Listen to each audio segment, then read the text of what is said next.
चलिए तो सुनो दिल की, और आज बात होगी दिल से। प्रोफेसर बनवारी लाल गौड, पूर्व कुलपति आयुर्वेद विश्वविद्यालय के, हमारे साथ जुड़ गए हैं। जोधपुर के पूर्व आयुर्वेद विश्वविद्यालय के कुलपति हैं। स्वागत है सर आपका। डॉक्टर उमेश फतेहपुरिया भी हमारे साथ जुड़ गए हैं, वरिष्ठ होम्योपैथी चिकित्सक। डॉक्टर उमेश, स्वागत है सर आपका भी। और doctor Ashok Garg, cardiologist consultant हैं, आपका भी स्वागत है doctor Ashok. Doctor Rahul singer, additional director cardiologist Fortis, आपका भी स्वागत है डॉक्टर राहुल। सबसे पहले डॉक्टर अशोक गर्ग, मैं आपके पास आ रहा हूँ सर। सर पहले ये बताइए, ये हाँ सर। दिल दिवस, वर्ल्ड हार्ट डे, आखिर हम मनाते क्यों हैं? क्यों, क्या उद्देश्य है इसका? क्या मैसेज देना चाह रहे हैं हम लोगों को? देखिए, जो विश्व हृदय दिवस है, वो जो हृदय रोग जो विश्व में बहुत तेजी से बढ़ते जा रहे हैं, इनकी बीमारियों की रोकथाम के बारे में चेतना जागृत करने के लिए 1999 में वर्ल्ड हार्ट फेडरेशन द्वारा शुरू किया गया था। और शुरू में ये सितंबर के आखिरी रविवार को मनाया जाता था। फिर 2012 में इसकी एक डेट फिक्स कर दी गई, 29 सितंबर। तो इसका जो मुख्य उद्देश्य है वर्ल्ड हार्ट डे का मनाने का, वो यही है कि विश्व में बहुत तेजी से बढ़ती जा रही जो हृदय रोगों की समस्या है, इसकी रोकथाम के बारे में लोगों में जागरूकता आए और इसका सही तरह से निदान और उपचार में मदद मिले। डॉक्टर राहुल, देखिए, हम विश्व हृदय दिवस मना लें और न जाने कितने ही दिन हम क्यों ना मना लें, लेकिन बावजूद इसके दिल की बीमारियों से जुड़े मरीजों की संख्या में लगातार वृद्धि होती जा रही है। कारण क्या है सर इसके पीछे? लोग अवेयर हैं, लेकिन फिर भी दिल से जुड़ी हुई बीमारियां कम नहीं हो रही है। आपने बहुत अच्छा सवाल पूछा, क्योंकि कारण सबको मालूम है। और जो पहले कारण होते थे, high blood pressure, diabetes, high cholesterol, मोटापा, तो ये तो हम लोग सभी जानते हैं। बट आपने अभी अपने इंट्रोडक्शन में बोला कि 40% लोग जिनको हार्ट की प्रॉब्लम है वो ऑलमोस्ट 40 साल के नीचे हैं। सो यू कैन इमेजिन, कल भी एक फेसबुक लाइव में मैंने बोला था कि आजकल जो अवसाद मीन्स स्ट्रेस, जो स्ट्रेसफुल बिहेवियर है, स्ट्रेसफुल माहौल है, जिस माहौल में हम आजकल रह रहे हैं, हमारे लाइफस्टाइल की जो शैली बदल चुकी है, हाईली कॉम्पिटिटिव टाइम में आजकल हम हैं, स्ट्रेसफुल हैं। बचपन से ही हमें स्ट्रेस के में उसमें डाल दिया जाता है, जितने भी आप रियलिटी शोज वगैरह देखते हैं। तो यह एक स्ट्रेस है। स्ट्रेस आपके घर पर, स्ट्रेस आपके वर्क प्लेस पर, स्ट्रेस आपके एम्बिशन मीन्स आपके प्रोफेशन लेवल पर, आपके कैरियर में। So this stress and the smoking, so these two are the most important cause of increase in the coronary artery disease इस पर्टिकुलर अभी के टाइम में। क्योंकि ये जो वेल नोन रिस्क फैक्टर्स हैं ये सभी जानते हैं, लेकिन लोग उसके बाद भी इन रिस्क फैक्टर्स को केयरफुली इन लोगों को कंट्रोल नहीं कर पाते, ये तो अलग बात है। बट इसके अलावा अगर कोई रिस्क फैक्टर नहीं भी होता है, जैसे 30-40 इयर्स की एज में अभी हमारे 3-4 दिन में ही ऑलमोस्ट 4-5 पेशेंट ऐसे आए जिनको हार्ट अटैक हुआ और जिनकी हार्ट की तीनों ही नाड़ियां ब्लॉक थी। तो आप इमेजिन कर सकते हैं कि जबकि उनको ब्लड प्रेशर भी नहीं था, उनको कोलेस्ट्रॉल भी नहीं था, लीन एंड थिन थे, कोई मोटापा नहीं था। तो आप इमेजिन कर सकते हैं कि इन द टुडेज टाइम जो स्ट्रेसफुल और कॉम्पिटिटिव नेचर है आजकल लोगों के अंदर, उसकी वजह से यह सीएडी की प्रॉब्लम निरंतर बढ़ती जा रही है। स्ट्रेस के बारे में आप कह रहे हैं डॉक्टर राहुल, क्या स्ट्रेस एक बड़ा कारण माना जा सकता है हार्ट अटैक को लेकर या दिल से जुड़ी बीमारियों को लेकर? क्या ये इतना हार्मफुल है? बिल्कुल। सी स्ट्रेस बहुत हार्मफुल है, बिकॉज मैंने बताया कि even without any risk factor also stress can cause heart attack. Because छोटे छोटे प्लाक्स, तो जैसे हमें मालूम है हमारी एथेरोस्क्लेरोसिस जो प्लाक फॉर्मेशन होता है वो यंग एज से शुरू हो जाता है। तो स्ट्रेस इसमें प्लेज एन इम्पॉर्टेंट रोल, क्योंकि स्ट्रेस जब भी हम करते हैं तो बॉडी के अंदर जो स्ट्रेस हार्मोन्स हैं लाइक कॉर्टिसोल्स हैं और भी अन्य स्ट्रेस हार्मोन्स होते हैं वो एक्टिवेट हो जाते हैं। और उसकी वजह से जो ये छोटे छोटे ब्लॉक्स होते हैं 30-40% वाले, जिनको हम नॉर्मली अनस्टेबल प्लाक्स बोलते हैं, तो ये स्ट्रेस के दौरान एकदम से रप्चर हो जाते हैं। और रप्चर जैसे ही होते हैं तो अंदर का जो क्लॉटिंग सेल्स होते हैं वो सब एक्टिवेट हो जाते हैं और आर्टरी को इमीडिएटली अवरुद्ध कर देते हैं, रोक देते हैं और हार्ट अटैक हो जाता है। तो इसीलिए ऐसे पेशेंट को जब हम एंजियोग्राफी करते हैं तो हमें मिलता है कि हार्ट की आर्टरी पूरी 100% बंद है। और एक ही आर्टरी बंद है, बाकी दोनों आर्टरी नॉर्मल चल रही होती हैं। तो यह एक प्रमुख कारण है कि इसमें क्लॉट्स ज्यादा होते हैं, बिकॉज ऐसे पेशेंट को अनस्टेबल प्लाक्स होते हैं विदाउट एनी रिस्क फैक्टर, और जैसे ही कोई स्ट्रेस हुआ, एग्जामिनेशन का स्ट्रेस हुआ, रिजल्ट ठीक नहीं आ पाया, या फैमिली डिस्टरबेंस हुआ, कोई कुछ हुआ, तो उसकी वजह से जो स्ट्रेसफुल क्रिएट होता है इंटरनल एनवायरनमेंट, उसकी वजह से हार्ट अटैक होने के चांस बढ़ जाते हैं। ठीक है, देखिए आयुर्वेद और होम्योपैथी में इसका क्या इलाज है, ये भी जानेंगे। इग्नू से पहले डॉक्टर अशोक, सर मुझे ये जानना है आपसे कि आखिर इसके लक्षण क्या होते हैं, हार्ट अटैक के लक्षण क्या है, कैसे इससे बचा जाए। और दूसरा देखिए कॉमन सा सवाल है कि लोगों में गैस की बीमारी काफ़ी बढ़ गई है, उससे भी कभी कभी दर्द होता है, शरीर के किसी भी हिस्से में दर्द हो जाता है, और सुना ये भी है कि सीने में भी गैस की वजह से दर्द होता है। तो कैसे डिफरेंस कैसे किया जाए, पहचान कैसे हो कि हार्ट अटैक की शुरुआत हो गई है या माइनर हार्ट अटैक है। देखिए, जहाँ तक हार्ट अटैक के लक्षणों का सवाल है, तो उसमें सबसे जो इम्पोर्टेंट फैक्टर है वो ये है कि आपको सीने के बीचों बीच या लेफ्ट साइड ऑफ चेस्ट में, लेफ्ट हाथ में या लेफ्ट जबड़े में बहुत तेज दर्द होता है, साथ में घबराहट होती है, बहुत तेज पसीना आता है, ऐसा तेज पसीना आता है बिल्कुल, ये बहुत बार ऐसा होता है बिल्कुल पानी पानी हो गया, इस तरह की ये कंप्लेन करता है पेशेंट, और अचानक सांस में तकलीफ होती है। ये सब टिपिकल सिम्टम्स है हार्ट अटैक के। और इस तरह की यदि तेज ये सब लक्षण हो रहे हैं तो आपको तुरंत बिना समय गंवाए चिकित्सक से संपर्क करना चाहिए। जहाँ तक एसिडिटी का और गैस की समस्या का सवाल है, डेफिनेटली ये कंफ्यूजन क्रिएट करता है, और एक ही नॉर्मल आदमी इस तरह मान लेता है कि मेरे गैस का दर्द होगा, लेकिन यदि ये समस्या बहुत तेज हो रही है, ये दर्द बहुत तेज है छाती में, साथ ही पसीना है, घबराहट है, बेचैनी है, तो एक बार अपने चिकित्सक से जरूर संपर्क कर लेना चाहिए। यदि एसिडिटी की दवाई, एसिडिटी का है तो कोई बात नहीं, रिलीफ हो ही जाएगा, पता चल जाएगा ईसीजी वगैरह जांच कराने से। और यदि हार्ट का है और इसको अपने डिले कर दिया तो वो एक बड़ा जोखिम का कारण बन सकता है। इसलिए ऐसे इस प्रकार के लक्षणों के समय पर अपने चिकित्सक से संपर्क जरूर कर लें। ठीक है, अब दूसरी चिकित्सा पद्धतियों की भी बात कर लेते हैं। आयुर्वेद और होम्योपैथी में क्या इसका इलाज है। प्रोफेसर बनवारी लाल, सर मुझे ये बताइए कि क्या ये दिल से जुड़ी बीमारी वंशानुगत भी होती है।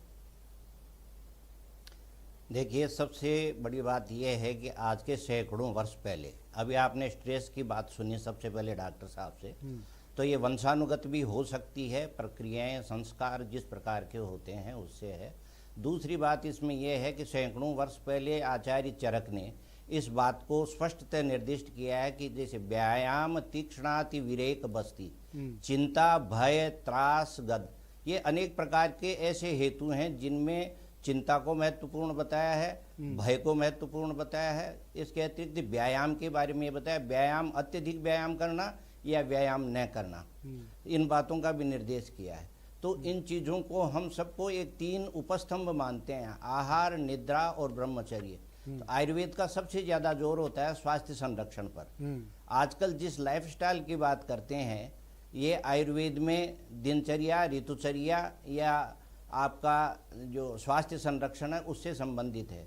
किस तरह का आहार लेना चाहिए, किस तरह के आहार से बचना चाहिए, और किस तरह के मानसिक भावों को आप नियंत्रण में रखना चाहिए। ऐसा करने पर इस तरह के रोग उत्पन्न नहीं होते हैं। और ये रोग प्राचीन काल से इस प्रकार के, जैसे वर्तमान में बहुत ज़्यादा देखने में आ रहे हैं, इसका एकमात्र कारण हम तिलक, क्षीर, गुड़ादीनी, पूती, संकीर्ण भोजन, आज जिस संकीर्ण भोजन के आप जंक फूड की आज बात करते हो, सैकड़ों वर्ष पहले आचार्य चरक ने इस बात को बता दिया था कि आप इस प्रकार का भोजन करेंगे, यदि जो जंक फूड है उसको संकीर्ण भोजन के नाम से बताया, तो ऐसी चीज़ें आपके हृदय को सबसे ज़्यादा हानिकारक होती हैं। और इसमें हम आयुर्वेद में इसकी जो प्रक्रिया है उसमें आम उत्पत्ति मानते हैं। भोजन से जो 2 प्रकार का विश्लेषण होता है, आयुर्वेद में बताया जाता है अर्जुन की छाल, प्याज का रस, अगर इन चीज़ों का सेवन करें तो इससे बचा जा सकता है। कितनी फायदेमंद ये चीज़ें होती हैं, क्या ये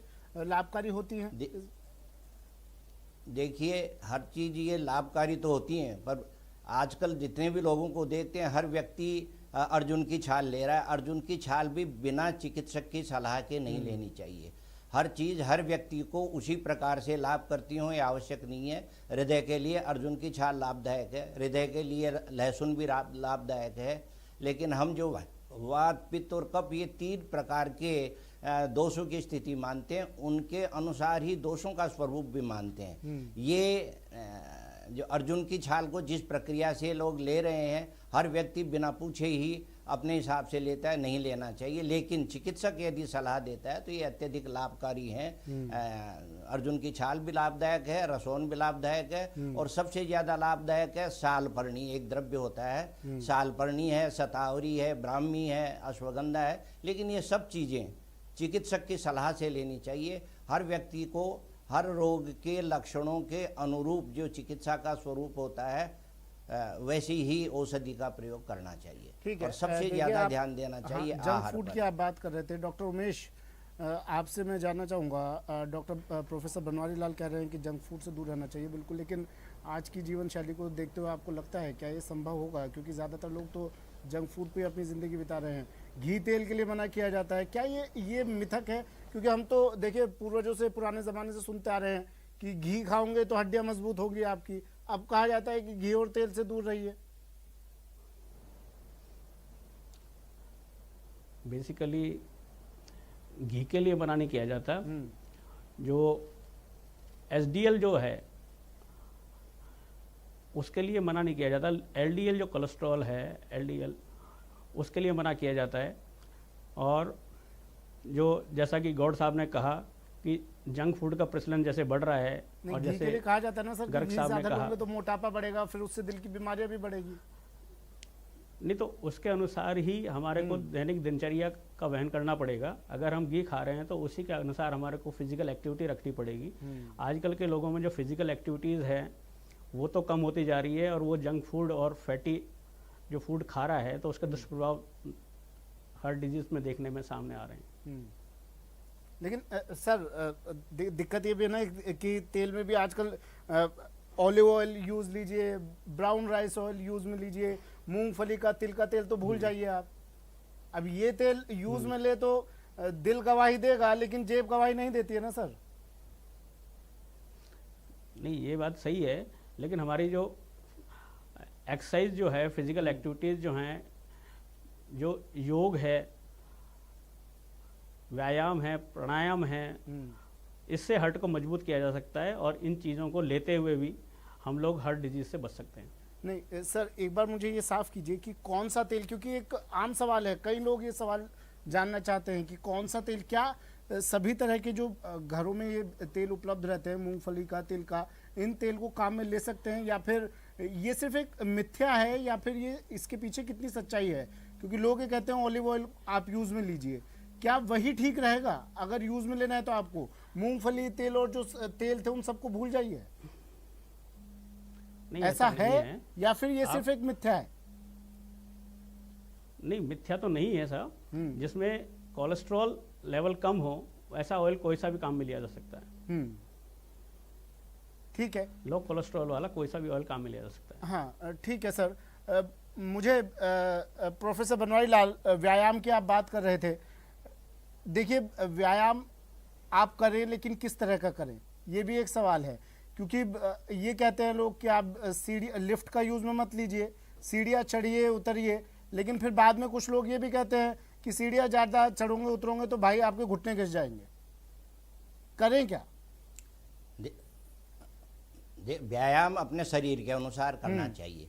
शरीर चेष्टा याच इष्टा, जो आपके शरीर के लिए उपयुक्त है, आपका शरीर जितना इसमें आपको स्वीकृति देता है, सहमति देता है, उतना व्यायाम करना चाहिए। और इसी तरह से एक बात जो आप घी तेल की भी लिए पूछी, इस बारे में मैं एक बात बताना चाहूँगा कि आयुर्वेद तो सर्वोत्कृष्ट मानता है तिल के तेल को। तिल के तेल का प्रयोग क्यों नहीं करें? और घी की बात है, घी का प्रयोग करना चाहिए। नवनीतम नवोद्धृतम हृदयम, हृदय के लिए सर्वश्रेष्ठ है मक्खन। तो आप ये जिस घी की बात कर रहे हैं, घी और तेल के मना करने की बात कर रहे हैं, तो जो सीधा दूध में से निकलने वाला घी है उसका प्रयोग उत्कृष्ट नहीं रहता। लेकिन जो दही जमा करके प्रयोग किया जाता है वह मक्खन और घी काम में लेना चाहिए। इसके अतिरिक्त एक बात और भी है, ये शरीर जो है निरंतर कुछ न कुछ झड़ता रहता है, शीर्णन होता है, क्षपण होता है, क्षय होता है।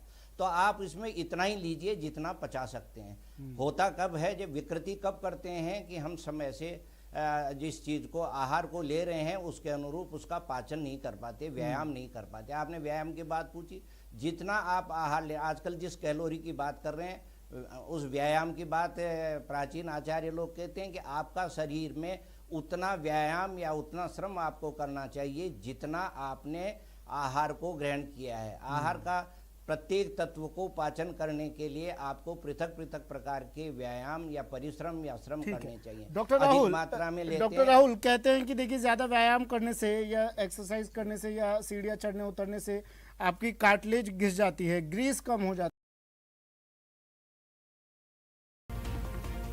सोशल मीडिया पर एक गुस्सैल भेड़ का वीडियो